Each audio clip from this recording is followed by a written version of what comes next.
What's good, YouTube? Make sure you check out my website, knowledgeplayground.com. Here you can find updated highlights when the season starts, NBA rookie analysis, NBA breakdowns, and NBA tributes, only exclusively up on knowledgeplayground.com. And make sure you sign up to become a free member and subscribe to the email for free updates on the website where you have to check every day.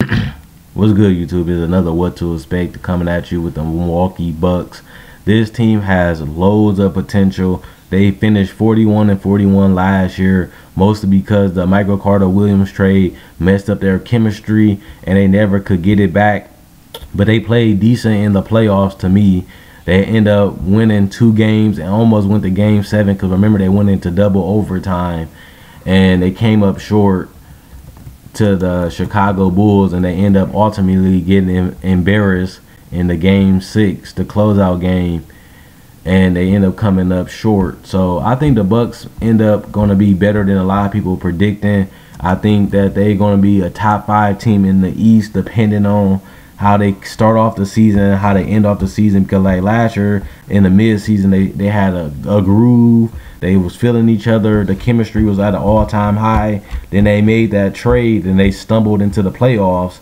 And I think this year they got more chemistry together. They're going to grow. They're going to get their shot. Like Michael Carter-Williams and Giannis, they've been working on their jump shots all off season since they got put out. So that's months and months of working on their jump shot. So I think we're going to see some type of improvement next season with the Milwaukee Bucks. And I think this team has loads of potential. I think they can actually get to the Eastern Conference Finals if they all healthy.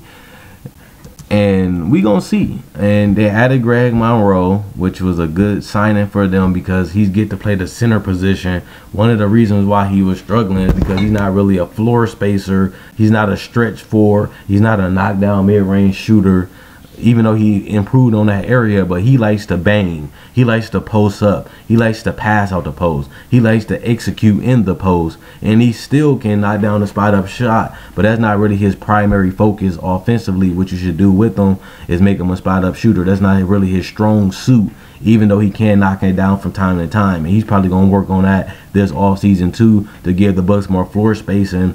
But defensively, they destroyed the league with their steals, with their athleticism, and then adding Michael Carter-Williams, they're going to be even better defensively than they was last year. But the problem with the Bucks is really offensively. They add a go-to guy in Greg Monroe in the post. He can punish the switching because he can post up, and he is an excellent post player, and he also is a good passer out of the post if you double team him, or he just got good basketball IQ in the post, I should just say that. And this team is going to be hard to guard. If Michael Carter-Williams can get he got a decent floater game. If he can just get a decent mid-range game and just a spot-up 3-point shot, same with Giannis. If Giannis can be a decent spot-up mid-range shooter and a decent spot-up 3-point shooter, because we know they can finish, we know they got floaters and things. If they can just be a good spot-up shooter, because, you know what I'm saying, because they get a lot of points in the paint. They like to go to the paint with Greg Monroe. Michael Carter-Williams like attacking the paint. Giannis like attacking the paint in the post and stuff. If they can just knock down spot-up jump shots, Michael Carter and Giannis, this team is just going to be hard to guard because they can beat you up. And if you trap or if you double team or you lock down the paint, they can punish you with shooters. But they already got Chris Middleton, Rashad Vaughn, and Grievous Vasquez. They added more shooters to this roster, so that way if they jump shots not falling, they can just add them to the lineup. Even Jerry Bayless, for example, if Michael Carter-Williams jump shot not falling, they can throw in Jerry Bayless to put him as a spot up shooter. They can throw, if Giannis shot not falling, they can put Chris Middleton at the 3 and throw Rashad Vaughn in, or Grievous as a small point guard, as a small shooting guard, I should say, and he can be a spot up shooter. So this team got more versatile lineups than they ever had these last couple years because they really relied on young talent. Remember last year, the Bucks only won 15 games under Larry Drew. This year they finished 500 with basically the same roster, And without Larry Sanders, they added Jabari Parker, but he was gone so quickly. So the Bucks actually had the same roster they had last year, and they was above 500 before the trade. So Jason Kidd basically is the main reason why they're a good team, and he's going to put this team in good positions to close out games like he did before, and he's going to put this team in position to get better, to grow defensively, to grow offensively, and execute in the fourth quarter to get themselves a chance to win. Because like I was saying against the Bulls, the Bucks defense is so good, it gives them a chance to be in close games every time, because it's hard to score enough points to blow them out or get a cushion. So the games are always going to be close. So as long as the Bucks give themselves a chance to win every single game, they're going to have a high percentage chance of winning those games, because it's going to be hard to score on them. And they're going to get better offensively. So if their defense can carry them and they can execute, get easy buckets or get some good plays to finish out games, this team can win 45, 46, 47 games next year. Maybe even 50 if they give the chemistry through an all-time high before the All-Star break. If they get a good hot start, they could probably finish with 50 games. Probably will get them third or fourth, or even third or fourth seed. Because I think Chicago and Cleveland gonna win 55 to 60 games next year, and I think the Heat can win around 53 to 55 games. So if they can win 50 in the East, I think, or for even 46, 47 games, or even 45 games, they can lock them in for the 4th or the 5th seed in the East.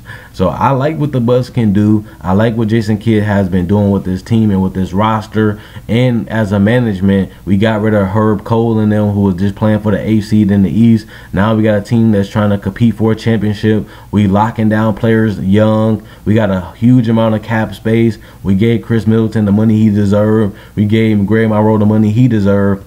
And the cap space is going to start going up the next couple seasons. We can keep most of our main core under contract, and that means we got a long time to be a good team and a very good team. And we got time. Our championship window is now opening this season, and that's good. We got most of our core guys under 25, so we got a huge potential to dominate the East in the future. And like I said, the cap is going up, so that way it favors our roster that's young, and a lot of them still on their rookie deals. So I actually like the Bucks. I actually live in Milwaukee, as people know, so I'm high on the Bucks. I want to see what they're going to do this year, and I want them, if they go to the second round, what I'm expecting, if they get to the second round, I want them to get that matchup against the Cleveland Cavaliers. I want them to get that matchup against the Bulls again, so they can learn, so they can grind, so they can get that bad taste in their mouth, so they can get some more losses, so they can come back hungrier the next game, or even come back hungrier the next season and show, okay, we lost to the Bulls, we lost to the Cavs, but this year,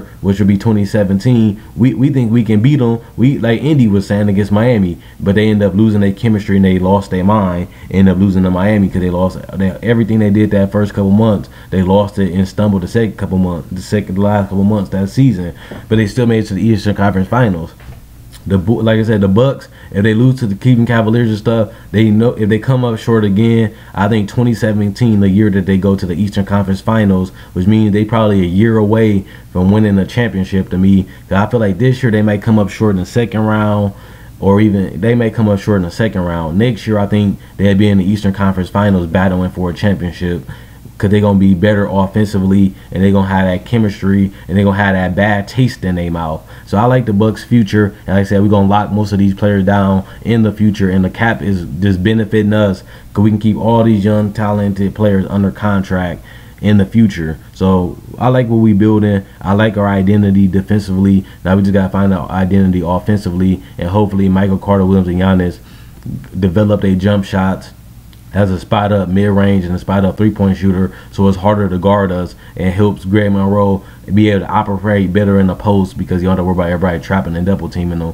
He can just go one-on-one with this guy, and that's going, like I said, that's a go-to guy. If he can get you a basket in the fourth quarter. If he can get you a basket when you need it, we got Greg Monroe as our go-to guy in the post. And like I said, he's a decent mid-range shooter, and he's an excellent passer in the post, so he can kick out to them. All they gotta do is develop a mid-range shooting and a mid-spot-up three-point shooting, and it's gonna be hard to guard the Bucks. If we beat them up with floaters and finishing in the paint and banging them with Greg Monroe, make the game a little ugly and nasty like the Memphis Grizzlies, but have the shooters on deck to operate if they double team or trap or close out the paint. We still got the shooters blow a hole in their defenses, because you got to give up something. Is a pick your poison type of thing. I'm saying. Comment, like, subscribe, and share. Let me know what you guys think in the comment section below. Also, if you like this video, you like my older videos, subscribe. Let me know what you guys think. And Quinn Wade Basketball, now signing out.